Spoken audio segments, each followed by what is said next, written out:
200 साधुओं की मंडली थी। मंडली के सभी साधु गेरुआ वस्त्र पहने सीताराम सीताराम की टेट लगा रहे थे।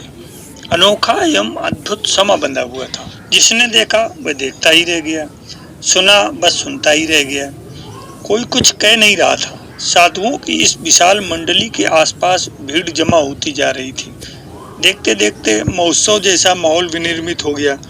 बच्चों के लिए मस्ती मचाने का एवं बड़ों के लिए सम्मान का दृश्य था। साधुओं का यह दिव्य समागम राजपूताना के एक छोटे से गांव में हुआ था, जहां कुबा जी रहते थे। कुबा जी थे तो गृहस्थ, परंतु फकीरों के अंदाज में जीवन व्यतीत करते थे। जाति से कुमार थे और पुश्तैनी पेशा मिट्टी के बर्तन बनाना एवं उन्हें बेचकर अपनी आजीविका चलाना था। पत्नी पूरी अत्यंत विनम्र, धर्मशीला एवं पतिपरायणा थी। पति पत्नी महीने भर में केवल 30 बर्तन बनाते थे। उनकी आय से अधिक अपनी जीविका चलाते एवं साधु महात्माओं की सेवा करते थे। शेष समय वे भगवान की भक्ति में लगाते थे, नाम स्मरण करते एवं सत्संग में समय व्यतीत करते थे। इस तरह उनका ये जीवन आनंद पूर्वक भगवत भक्ति में व्यतीत हो रहा था। कुबा अपनी पत्नी पुरी से कह रहे थे, इस संसार में कर्म ही एकमात्र सत्य है। कर्मानुसार जीव की गति होती है और कर्मानुसार भोग भी बनता है, और उस भोग को भोगने के लिए जीव उस भोग भूमि में जन्म लेता है। यदि जीवन को श्रेष्ठ करना है तो कर्म को ठीक करना होगा। श्रेष्ठ कर्म से पुण्य एवं दुष्कर्म से पाप बनता है। प्रकृति न तो पाप के अतिरेक को बर्दाश्त करती है और न प्रबल पुण्य को सहन करती है, वह दोनों का परिणाम प्रदान करती है। पापी को भारी यातना एवं यंत्रणा का शिकार होना पड़ता है और पुण्यवान को सुख ऐश्वर्य का भोग भोगना पड़ता है। अतः मनुष्य को निष्काम कर्म करके इन दोनों अवस्थाओं को पार कर लेना चाहिए। पुरी ने बीच में अपनी उठती जिज्ञासा को प्रकट किया, निष्काम कर्म सदे तो कैसे सदे? कुबा बोले, मन को भगवान में लगाकर सभी लाभ हानि के परिणाम से मुक्त होकर केवल कर्म करते रहने से ये स्वतः सद जाता है। दोनों का जीवन बड़ा पवित्र एवं पावन था। वे तो आवश्यकता से कम बर्तन बनाते थे, इसलिए घर में दैनिक आवश्यकता की चीजों की कमी आए दिन बनी रहती थी। परंतु कुबा का मन बेपरवाह था। वे फकीरों की समान अलमस्त जीवन जीने के आदी थे। उनके घर का अन्न इतना पवित्र था कि उसके ग्रहण करने मात्र से मन का कलुष धुलने लगता था।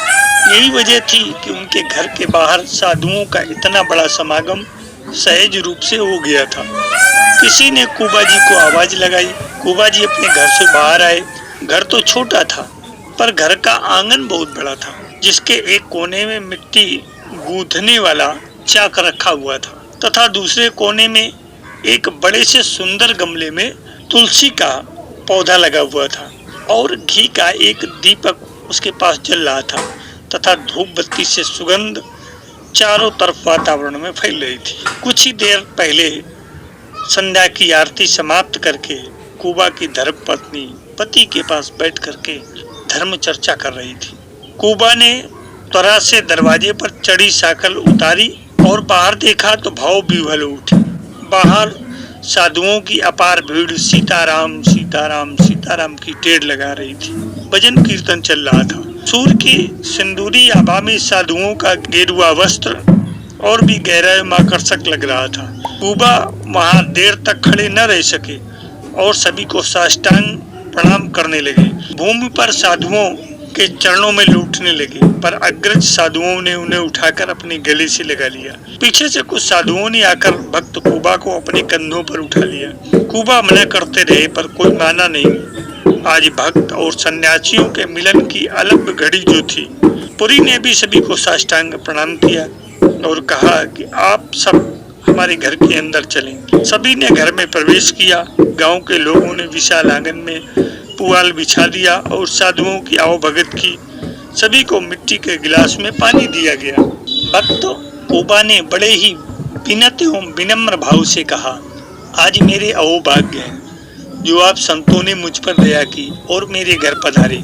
दास के लिए क्या आज्ञा है? साधुओं ने आशीर्वाद देकर कहा, कुबा, हम तुम्हारे घर का पवित्र अन्न ग्रहण करना चाहते हैं। साधु भूखे हैं, इनके भोजन का प्रबंध कर दो। कुबा ने सबको आदर पूर्वक बैठाया और कहा, भोजन कराना तो हमारा अतिथि धर्म है, परंतु घर में आज उनके लिए अपने लिए भी अन्न नहीं था।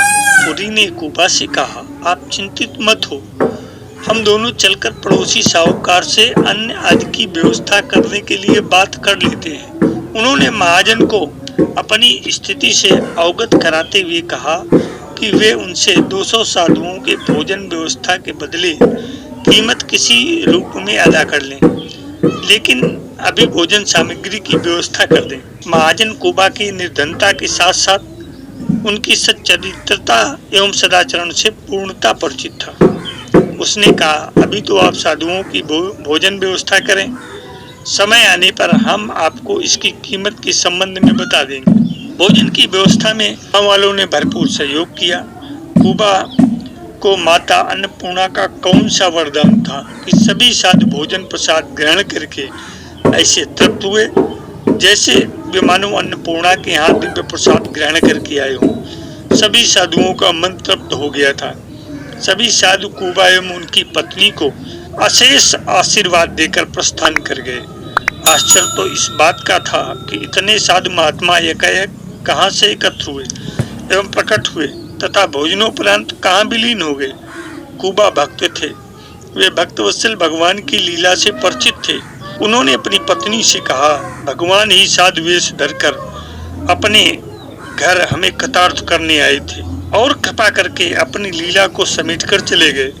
पता नहीं वे हमारी कौन सी परीक्षा लेना चाहते हैं। आज कुबा को भक्ति सागर में डूबे रहने की समान दिव्य अनुभव रहा था। इसी भक्ति की भावधारा में उनको कब नींद आ गई पता ही नहीं चला। जब उठे तो ब्रह्म मुहूर्त का समय हो गया था। स्नानादि एवं नित्य पूजा पाठ से निवृत्त होने के पश्चात सर्वप्रथम वे पुरी के साथ पड़ोसी महाजन के पास गए। महाजन ने उन्हें कुआं खोदने का काम दिया। कुबा ने इसे सहर्ष स्वीकार कर लिया। कुबा और पुरी कुआं खोदने के काम में तल्लीन हो गए। कुबा खोदते और पुरी मिट्टी को बाहर फेंकती।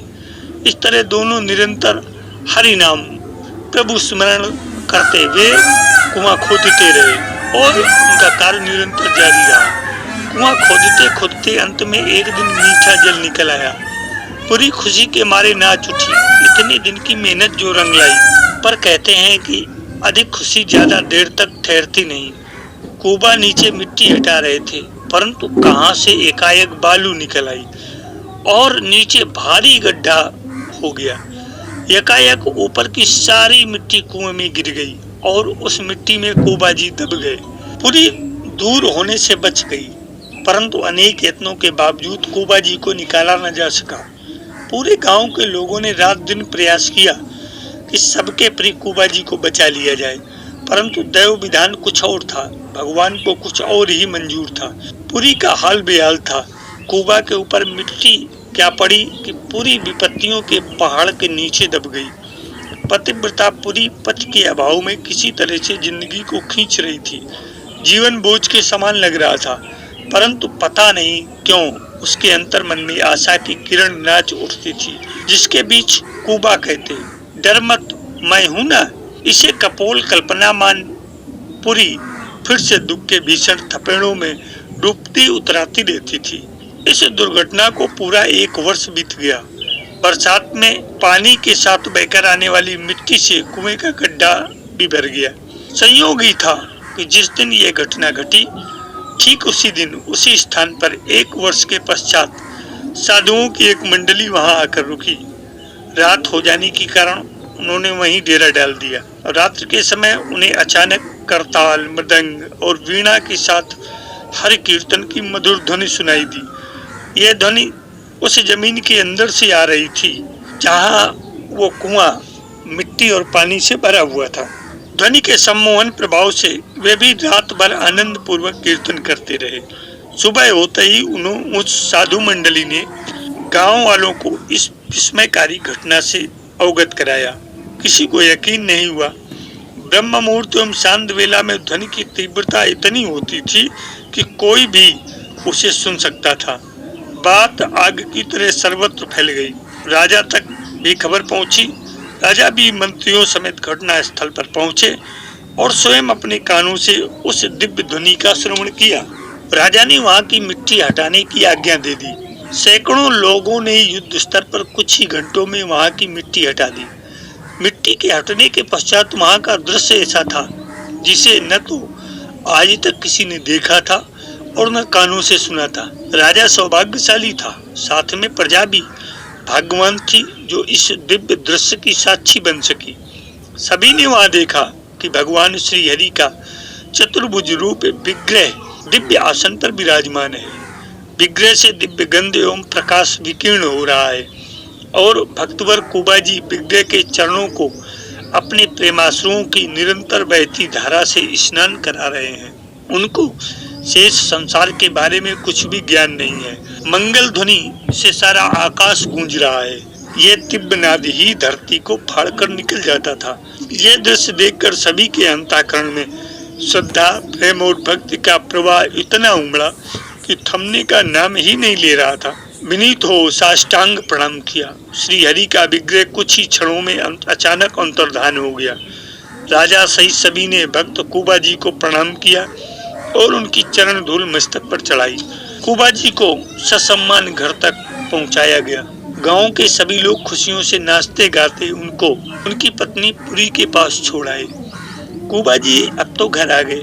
भक्त पति को पुनः जीवित पाकर पत्नी प्रेमानंद में मग्न हो गई। उसके अंदर हर्ष का सागर लहरा रहा था। थोड़े ही समय में कुबाजी की कीर्ति सर्वत्र फैल गई। दूर दूर से लोग उनके दर्शनार्थ आते और उनके आशीर्वाद से अवांछित कष्टों से छुटकारा पाकर सहर्ष वापस चले जाते थे। ऐसा कभी नहीं हुआ कि उनके द्वार से कभी कोई रिक्त हाथ गया हो। कुछ न कुछ उनकी झोली में डाला ही था। राजा तो उनके भक्त बन गए एवं नियमित उनका आशीर्वाद लेने आते थे। एक बार उस क्षेत्र में भीषण अकाल पड़ा। चारों ओर हाहाकार मचने लगा। न तो खाने को अन्न था और न पीने को जल। परंतु भक्त कुबा के रहते ऐसी विविधता कब तक ठहरती। भगवान ने अपने भक्त के माध्यम से संतप्त पीड़ित नर नारियों की रक्षा की। अकाल के दिनों में भी सभी को प्रचुर अन्न की प्राप्ति हुई और सुखी रहे। कुबाजी ने अनेकों को अपनी भक्ति की धारा में बहाकर पार लगाया एवं अंत में अपनी पत्नी पुरी के साथ वे भी गोलोक धाम को पधार गए। भक्त प्रवर कुबाजी की ये कहानी आपको बड़ी रोचक लगी होगी, पसंद भी आई होगी। आप इसको लाइक, शेयर, सब्सक्राइब अवश्य करें। जीवन के साथ यूट्यूब चैनल में राजन आचार्य का सप्रेम अभिवादन।